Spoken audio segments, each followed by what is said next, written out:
Hello, good evening. Welcome to Special Drama Film School Online, the first of its kind on Facebook Live and later been uploaded on YouTube. Thank you so much. How's been your day? Well, tonight we're going straight to some things under the lighting. In fact, I want to tell you this. This is one note. This is one lecture you must not miss if you want to specialize in lighting. This is very, very important. This is what I'm about to say. No matter what you have known about what I've been teaching in the last few days, you need to know this. And like I said, this is dedicated to Kunle Adepoju because we still have a long way to go on lighting.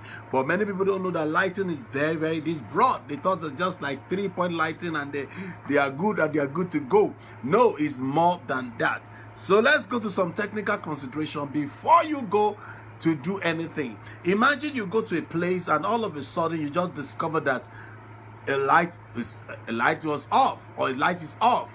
What do you do? How do you conquer it?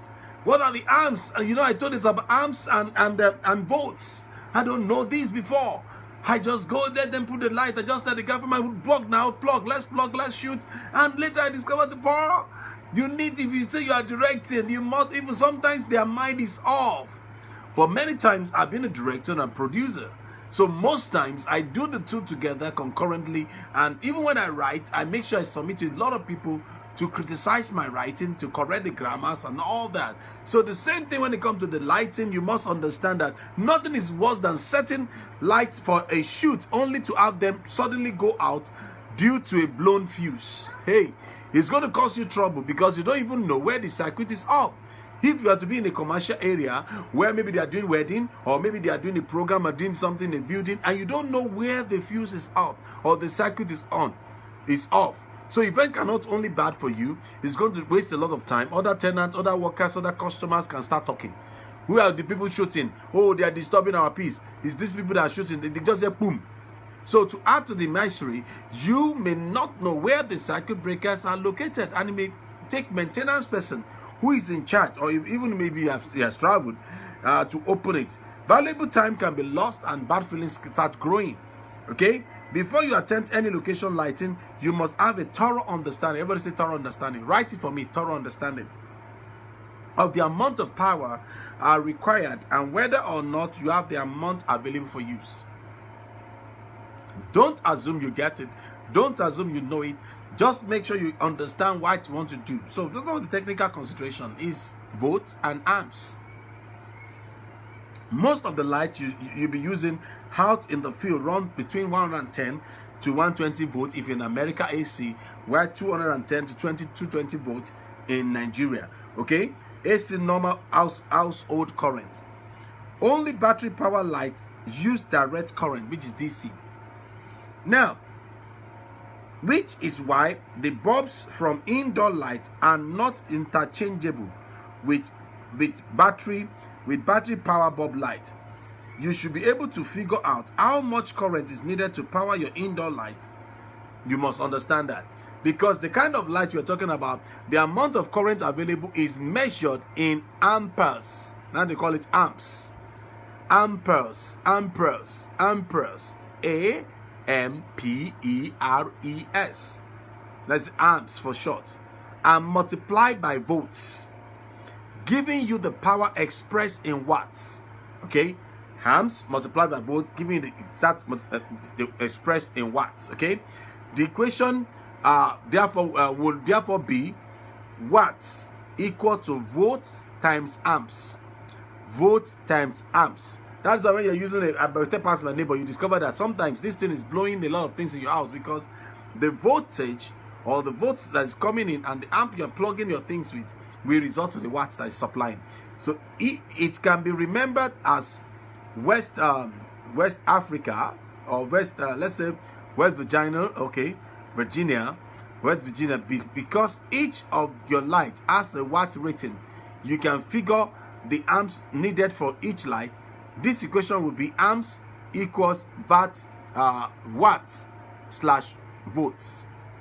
To build in a safety factor, it is a good practice to use 100 of the voltage, even though it may really be 120. That is, use 200 in Nigeria, even if you need 220.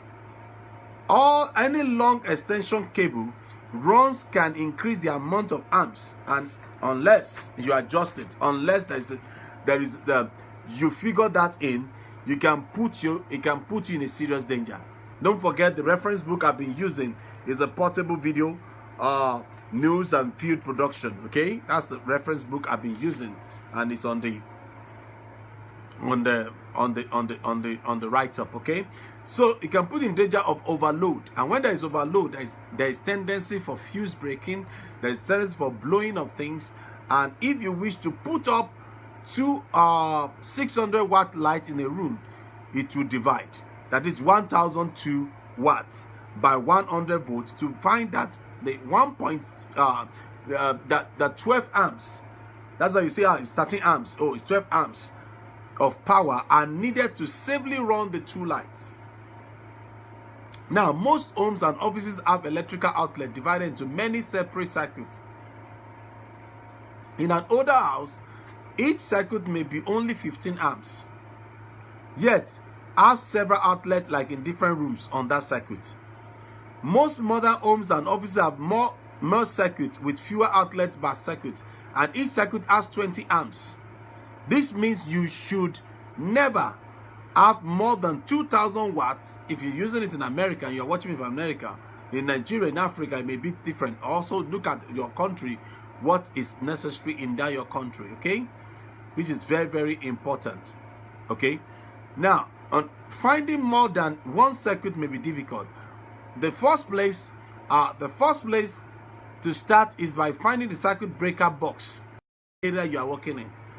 Just go and look at it. Oh, that's the circuit breaker box. Because if anything goes wrong, if anything have a problem, you can trace it there to know what is going on. You can trace it there to know what is going on.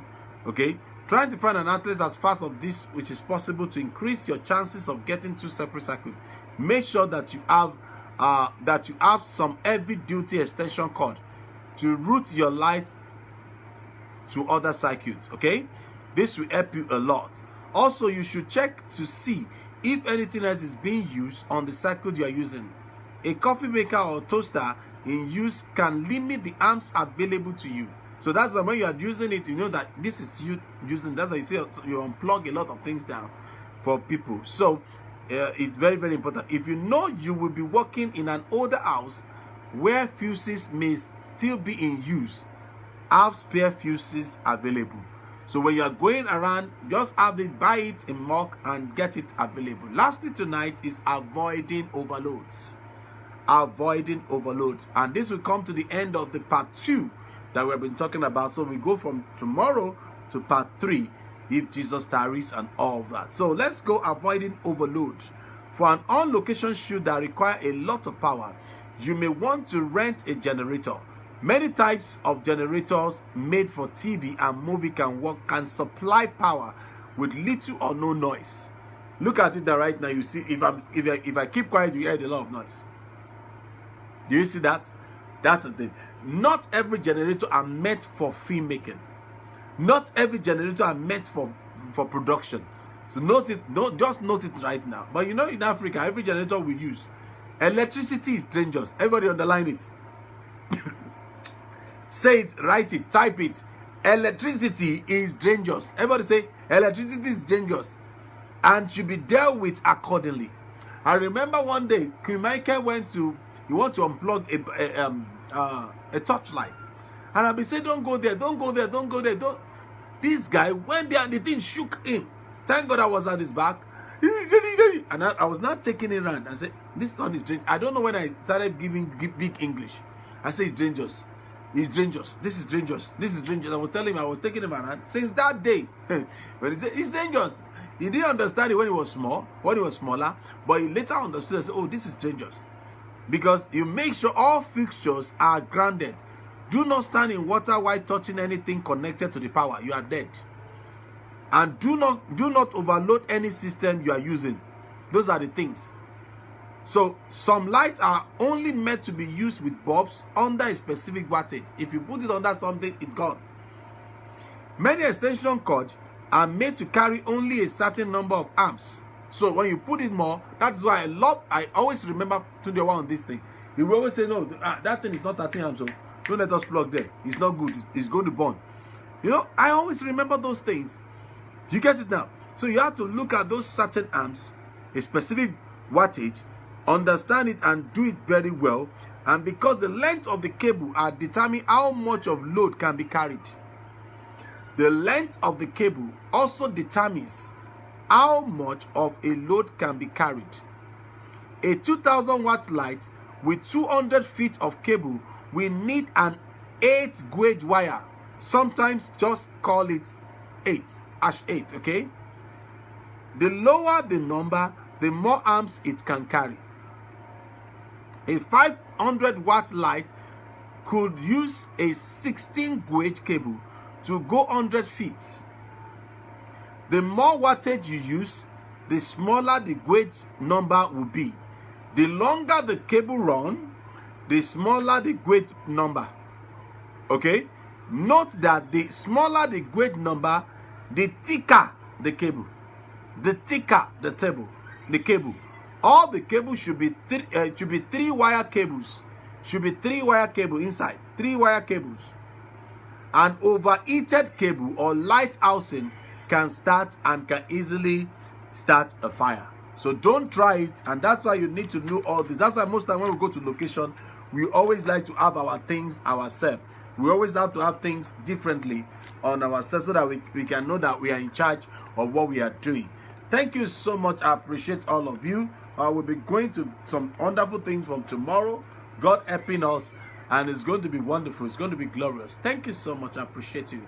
Don't forget, Excellent Drama Masters Conference is coming up on the 19th and 20th June 2020 on Zoom and Facebook by the grace of God. Thank you so much. We appreciate you. Don't forget, go register. I'm going to drop the registration link below. Please go and register, and registration is free.